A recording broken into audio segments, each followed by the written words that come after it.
Assalamualaikum warahmatullahi wabarakatuh. Perkenalkan, nama saya Alvaris Don, mahasiswa Magister Komputer Universitas Putra Indonesia dengan nomor induk mahasiswa 19132101 akan mempresentasikan tugas mata kuliah Computer Security. Sebagai dosen pengampunya adalah Dr. Yuhandri Eskom MKom. Kali ini saya akan menjelaskan serangan pada sistem komputer, yaitu denial of service. Seiringan dengan perkembangan teknologi, banyak sekali perusahaan, organisasi, instansi pemerintah, sekolah-sekolah menggunakan atau menjalankan sistem informasinya menggunakan jaringan komputer atau dikenal juga dengan jaringan internet. Dan hal tersebut akan sangat rentan sekali atas serangan-serangan yang dilakukan oleh hacker atau attackers untuk merusak jaringan tersebut. Orang-orang yang tidak bertanggung jawab ini akan menyusup, akan menghancurkan sistem jaringan, sehingga akan merusak sistem jaringan tersebut. Untuk itu, perlunya pengamanan terhadap sistem komputer yang kita miliki. Ada beberapa jenis serangan yang membahayakan terhadap sistem komputer yang kita miliki. Di antaranya, salah satunya adalah denial of service. Dan ini akan saya kaji lebih dalam pada presentasi saya kali ini.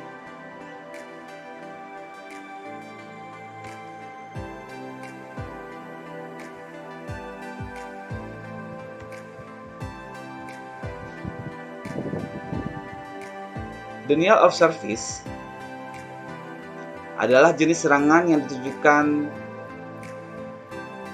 untuk mencegah pengguna yang sesungguhnya menikmati layanan yang diberikan oleh server.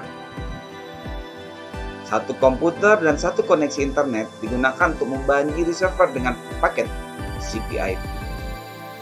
Tujuan dari denial of service adalah untuk membebani bandwidth server bertarget dan sumber daya lainnya. Serangan ini akan membuat server tidak dapat diakses orang lain, sehingga memblokir website atau apa saja yang di-host di sana. Ada beberapa contoh serangan DOS. Ping of the Dead.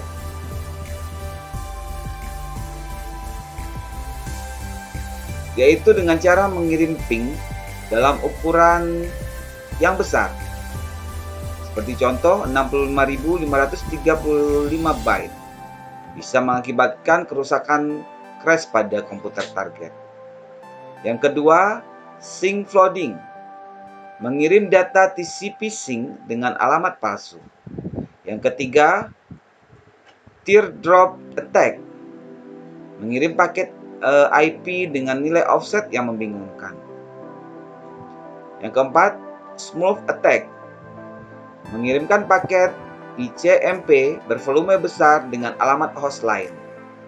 Yang kelima, remove controlled attack, servis yang mengendalikan beberapa network lain untuk menyerang target. Yang keenam, UDP flooding, memanfaatkan protokol UDP yang bersifat connectionless untuk menyerang target. Yang ketujuh, ICMP folding. Yang kedelapan, target serangan DOS attack bisa ditunjukkan ke berbagai bagian jaringan. Bisa ke routing device, web, electronic mail, atau server domain name system. Nah, pada beberapa jurnal yang saya temui, banyak sekali persamaan antara DOS dan DDoS. Bisa kita jelaskan di sini. Serangan DDoS atau disebut juga dengan Distributed Denial Service Attack sebenarnya banyak hal yang mirip dengan DOS, tetapi hasilnya jauh berbeda. Bisa dijelaskan di sini, kalau DOS melakukan penyerangan dengan satu komputer dan satu koneksi internet, sedangkan DDoS menggunakan banyak komputer dan koneksi yang banyak. Komputer di balik serangan ini sering didistribusikan ke seluruh dunia dan akan menjadi bagian dari apa yang dikenal dengan botnet. Hasil dari serangan DDoS akan membuat server target akan overload oleh ratusan atau bahkan ribuan permintaan dalam kasus. Karena itu, jauh lebih sulit dari sebuah server menahan serangan DDoS yang bertentangan dengan serangan DOS sederhana. Di sini juga dijelaskan contoh serangan DDoS. Yang pertama, penggunaan berlebihan sumber daya komputer seperti bandwidth, disk space, atau prosesor. Yang kedua, gangguan terhadap informasi konfigurasi seperti informasi routing. Yang ketiga, gangguan terhadap informasi situs, misalnya memaksa mereset TCP session. Yang keempat, gangguan terhadap komponen-komponen visit network. Yang kelima, menghalang-halangi media komunikasi antara komputer dengan user, sehingga mengganggu komunikasi. Gejala-gejala DDoS attack, kinerja jaringan akan menurun, fitur-fitur tertentu pada sebuah website hilang, website sama sekali tidak bisa diakses, peningkatan jumlah email spam yang diterima sangat banyak sekali. Ada beberapa perbandingan penelitian tentang denial of service. Sebelum itu, saya akan jelaskan sedikit. Pada teknik penyerangan denial of service, ada beberapa tool-tool yang digunakan dan banyak sekali dikembangkan oleh attacker saat ini. Bahkan, beberapa tool dapat diperoleh secara bebas. Seperti contohnya Bong, LAND atau LAN, Smurf, Snog, Winnook, dan Teardrop. Berdasarkan penelitian terdahulu, saya dapat membandingkan tentang denial of service. Ada 6 penelitian yang coba saya kupas di sini. Yang pertama yaitu Rudy Hermawan dengan judul penelitian Analisis Konsep dan Cara Kerja Serangan Komputer Distributed Denial of Service atau DDoS. Metodenya adalah studi pustaka dan studi kasus. Hasil yang didapatkan dari penelitian ini adalah serangan DDoS bertujuan untuk mematikan pelayanan dari komputer atau jaringan yang diserang. Serangan DDoS sulit dideteksi kecuali jika penyerang beberapa kali melakukan percobaan dengan IP yang sama. Jika serangan DDoS terjadi, maka bisa menghambat, bahkan mematikan pelayanan pada sebuah sistem, sehingga penerima layanan yang sah tidak dapat menerima atau mendapatkan pelayanan yang seharusnya. Berikut yang kedua, Septian Geges dan Wakito Wibisono, di mana judul penelitiannya adalah Pengembangan Pencegahan Serangan Distributed Denial of Service atau DDoS pada sumber daya jaringan dengan integrasi Network Behavior Analysis dan Client Puzzle. Metodenya, pengamanan web service dengan menggunakan pendekatan filtrasi dan validasi service request menggunakan Network Behavior Analysis dan Client Puzzle. Hasil yang didapatkan yaitu deteksi serangan DDoS dapat dilakukan dengan metode pengamanan proaktif terhadap serangan yang ditujukan kepada sumber daya jaringan. Tingkat presisi sistem untuk mendeteksi DDoS sangat baik. Mekanisme Network Behavior Analysis menggunakan network density dalam implementasinya dapat diintegrasikan dengan mekanisme client puzzle. Yang ketiga, yaitu Surtati dan Khairunisa. Dengan judul penelitian, perancangan dan analisis keamanan jaringan nirkabel dari serangan DDoS berbasis honeypot. Metodenya yaitu penggunaan honeypot. Dengan hasil, sistem honeypot telah berhasil meringankan tugas dari deteksi menjadi lebih sederhana, efektif, dan murah. Honeypot ditujukan untuk mendeteksi serangan yang dilakukan attackers dengan mengecoh attackers terhadap tersebut dengan fasilitas mirror server. Yang ketiga, kekurangan honeypot. Sistem hanya menangkap aktivitas yang diarahkan pada sistem produk dan tidak menangkap serangan dari sistem lainnya.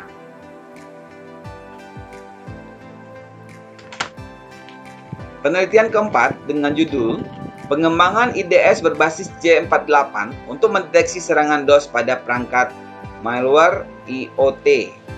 Metodenya adalah IDS atau Intrusion Detection System. Hasilnya, IDS ini mampu mendeteksi dan menangani serangan DOS, sehingga IDS ini dapat digunakan sebagai solusi untuk mengatasi DOS pada perangkat middleware IoT. Selanjutnya yang kelima itu Faizin Ridho, Anton Yudana, Imam Riyadi. Judul penelitian, implementasi log dalam forensik router terhadap serangan distributed denial of service. Metodenya yaitu metode forensik dengan memanfaatkan basic analysis dan security engine dan Wireshark. Hasilnya yaitu berdasarkan analisis yang telah dilakukan menunjukkan bahwa terjadi peningkatan lalu lintas data yang menunjukkan bahwa telah terjadi serangan DDoS melalui ICMP berdasarkan analisa log yang dilakukan. IDS dapat dimanfaatkan untuk mendeteksi mereka melalui lintas data yang ada pada router, kemudian disimpan pada log dengan format .p/cap. Hasil analisa dapat membantu administrator dan pihak terkait dalam menemukan bukti serangan untuk keperluan persidangan. Berikut yang terakhir yaitu Molavi Arman dengan judul penelitian metode pertahanan web server terhadap distributed slow HTTP DOS attack. Metodenya yaitu melakukan beberapa tahap yang dipresentasikan dalam suatu kerangka kerja atau penelitian atau framework, di mana hasilnya adalah serangan slow HTTP dapat dikatakan sangat merusak sumber daya dan sangat mengganggu pada layanan berbasis koneksi web server. Jika tidak ditanggulangi dengan benar, ada beberapa opsi tambahan penanganan web server dalam konfigurasi. Setiap jenis web server tertentu berbeda cara menanggulanginya. Berdasarkan hasil pengujian dengan menggunakan mode anti-loris dan mode break timeout, mampu menanggulangi serangan slow HTTP. Artinya diketahui bahwa serangan slow HTTP dapat dicegah dan bahkan dihilangkan jika server web diinstal sistem keamanan yang tepat. Dari penelitian terdahulu tentang DOS atau DDoS, untuk lebih jelasnya dapat dilihat state of the art pada gambar di bawah ini, di mana ada 6 penelitian atau 6 jurnal yang saya ambil sebagai acuan. DDoS atau DOS. Ini penelitian pertama, analisis konsep dan cara kerja serangan komputer distributed denial of service. Yang kedua, pengembangan pencegahan serangan distributed denial of service pada sumber daya jaringan dengan integrasi network, behavior analysis, dan client puzzle. Yang ketiga, perancangan dan analisis keamanan jaringan nirkabel dari serangan DDoS distributed denial of service berbasis honeypot. Yang keempat, pengembangan IDS berbasis J48 untuk mendeteksi serangan DOS pada perangkat middleware IoT. Yang kelima, implementasi lock dalam forensic router terhadap serangan distributed denial of service, DDoS. Yang terakhir, metode pertahanan web server terhadap distributed slow HTTP DOS attack. Dan saya juga mencoba merancang fishbone-nya di sini dari 6 penelitian terdahulu, di mana pada penelitian pertama, analisis konsep dan cara kerja serangan komputer, distributed denial of service, DDoS.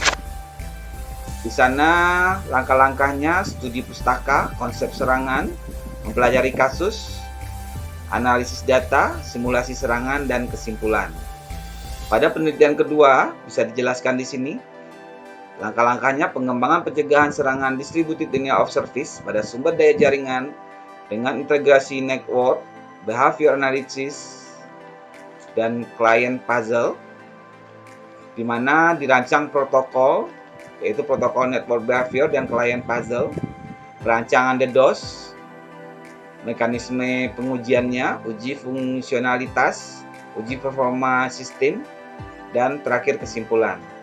Berikut penelitian yang ketiga, perancangan dan analisis keamanan jaringan nirkabel dari serangan DDoS berbasis honeypot.